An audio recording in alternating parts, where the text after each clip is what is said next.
Hello student, आप सभी का स्वागत है आपके अपने यूट्यूब चैनल मोटिवेशन बाय दीक्षा में। आज की हम क्लास में डिस्कस करने वाले हैं कि थॉर्नडाइक ने जो प्रयोग किया है किस पर किया है, बिल्ली पर किया है। तो हर छोटी छोटी चीज़ों को मैंने पीपीटी के माध्यम से एक्सप्लेन किया है कि इन सिद्धांतों को हम किस किस नाम से जान सकते हैं, जो कि आपके हर एग्जाम में ये पूछे जाते हैं। तो गाइज, हमारे चैनल पर जो भी नए यूज़र है तो चैनल को सब्सक्राइब कर लीजिए, जिससे आपको आने वाली हर लेटेस्ट अपडेटों के बारे में नोटिफिकेशन आता रहेगा और आप नई नई चीज़ों से अपडेट जुड़ते रहेंगे। सो गाइज, यदि आपके आसपास में जो भी बीएड, डीएड या ऑल कॉम्पिटिटिव एग्जाम की तैयारी कर रहे हो तो आप उन तक भी ये वीडियो शेयर कर सकते हैं, क्योंकि ये चैनल आपके लिए है और आपकी बेनिफिट के लिए बना है। उससे जितना होगा मैं उतनी हेल्पफुल वीडियो आपके लिए प्रोवाइड करूँगी। So student, let's play. Thorndike का उद्दीपन अनुक्रिया का सिद्धांत, थॉर्नडाइक स्टिमुलस रिस्पांस थ्योरी के नाम से इन्हें जाना जाता है। तो इनका जो पूरा नाम है, तो थॉर्नडाइक का पूरा नाम है एडवर्ड एल थॉर्नडाइक। कई बार एग्जाम में पूछा जाता है कि थॉर्नडाइक का पूरा नाम क्या है, तो आप बता सकते हैं कि एडवर्ड एल थॉर्नडाइक जो इनका पूरा नाम है। ये वैज्ञानिक हैं, तो ये अमेरिका के मनोवैज्ञानिक हैं।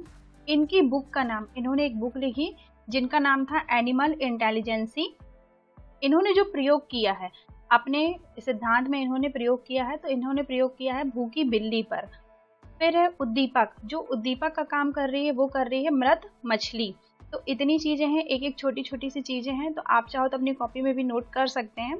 फिर जो थॉर्नडाइक है, इन्होंने जो नियम दिया है, तो इनका जो नियम है मुख्य नियम और गौण नियम, इन्होंने दो प्रकार के नियम बताए हैं। इनकी जो थ्योरी है इसे हम एसआर थ्योरी के नाम से भी जान सकते हैं। कई बार एग्जाम में पूछा है कि एसआर थ्योरी किसने दिया है, तो एसआर थ्योरी जो दी है थॉर्नडाइक ने दी है, जिसे हम उद्दीपक अनुक्रिया सिद्धांत कहते हैं। उद्दीपक यानी हो जाएगा स्टिमुलस और अनुक्रिया यानी हो जाएगा रिस्पॉन्स। फिर इसका जो प्रतिपादन है, तो इसका प्रतिपादन 1898 में संबंधवाद का प्रतिपादन किया। जब किसी चीज का उद्दीपन होगा और उनमें अनुक्रियाएं होंगी तो उसे ही हम क्या कहेंगे, संबंधवाद कहते हैं। इसलिए इसे उद्दीपक अनुक्रिया के सिद्धांत के नाम से जाना जाता है। जो थॉर्नडाइक थे वो प्रथम शैक्षिक मनोवैज्ञानिक कहे जाते हैं, जो सबसे पहले जो जिन्होंने प्रयोग किया था तो किसी पशु पर, तो वो हैं थॉर्नडाइक। अब देखते हैं हम इनके किस किस नाम से इन्हें जाना जाता है, इन सिद्धांतों को। तो सबसे पहले सहचर का सिद्धांत कहा जाता है इसे, प्रश्न एवं भूल का सिद्धांत कहा जाता है। थर्ड है अणुवादी का सिद्धांत कहते हैं इसे हम। फोर्थ है संबंधवाद का सिद्धांत कहा जा सकता है। और फिफ्थ है सीखने का संबंध का सिद्धांत कहा जाता है।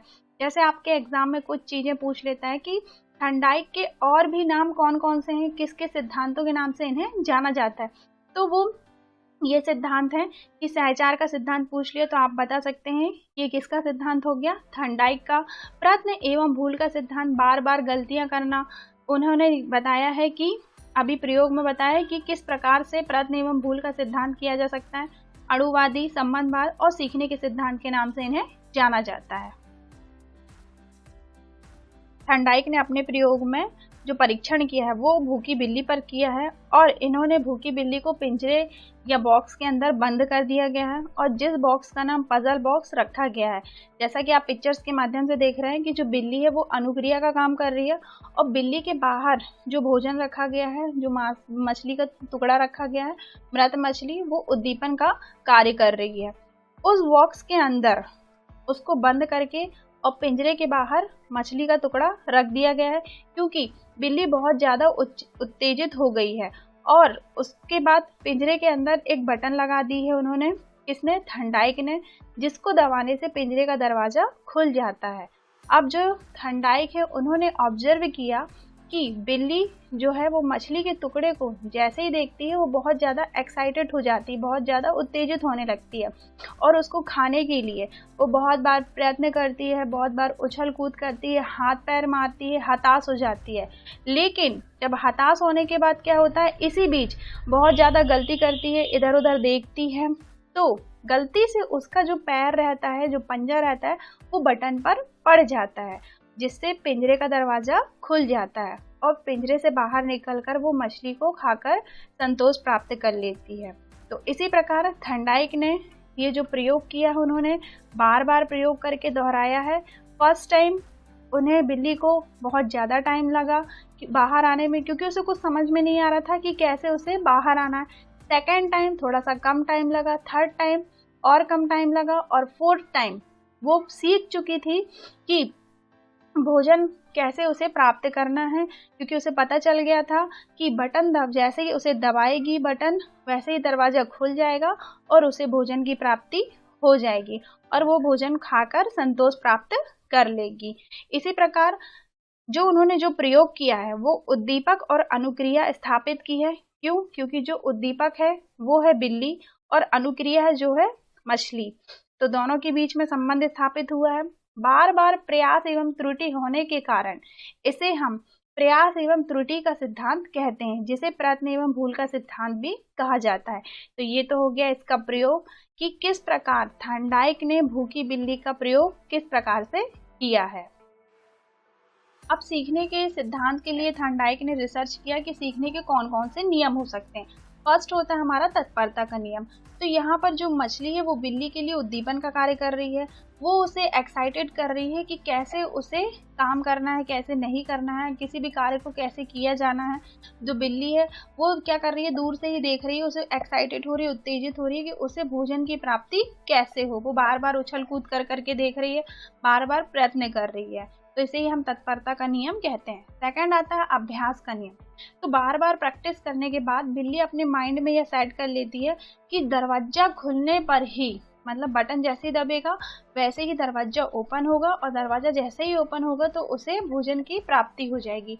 तो किसी भी चीज़ को, जैसे हम कोई भी चीज़ सीखते हैं, जब तक हम बार बार प्रैक्टिस नहीं करते हैं तो वो चीज़ें हमसे नहीं आती। उसी प्रकार बिल्ली ने भी बार बार प्रैक्टिस की। बार बार प्रैक्टिस करने के बाद उसने यह पाया कि दरवाजा कैसे ओपन होता है, तो बटन दबने से ही दरवाजा खुलता है और उसे भोजन की प्राप्ति हो जाती है। नेक्स्ट है प्रभाव का नियम। मतलब प्रभाव के नियम को हम रिजल्ट का नियम भी कह सकते हैं। तो उसने यह रिजल्ट पाया कि उसने फर्स्ट दिन उसे समझ में नहीं आ रहा था कि उसे भोजन की प्राप्ति कैसे होगी। सेकंड दिन थोड़ा सा कम टाइम लगा, थर्ड दिन उसे और कम टाइम लगा, लेकिन फोर्थ दिन उसने यह रिसर्च में पा लिया, उसने यह रिजल्ट देख लिया कि अब डायरेक्ट क्या होगा, बटन दबाने से दरवाजा खुल जाएगा और उसे भोजन की प्राप्ति हो जाएगी। मतलब उसे अब ज़्यादा उछल कूद करने की कोई ज़रूरत नहीं होगी, ना उसे ज़्यादा मेहनत करने की ज़रूरत होगी। तो ये हो गए हमारे थॉर्नडाइक ने जो नियम बताए हैं, जो प्रयोग किया है बिल्ली पर। आई होप आप लोगों ने इंटरेस्ट के साथ सुना होगा। तो गाइस, आपको ये वीडियो कैसी लगी कमेंट करके बताइए। तो मेरे चैनल को लाइक एंड सब्सक्राइब करिए। इसी तरीके से मैं आपके लिए नॉलेजफुल वीडियो प्रोवाइड करती रहूँगी। और अब हम नेक्स्ट सिद्धांत में पढ़ेंगे स्किनर के सिद्धांत। एक एक करके मैं सारे सिद्धांत आप लोगों के कंप्लीट कर दूंगी। तो मिलते हैं हम नेक्स्ट वीडियो पर। Thanks for watching, like and subscribe this video. Thank you आप सभी को।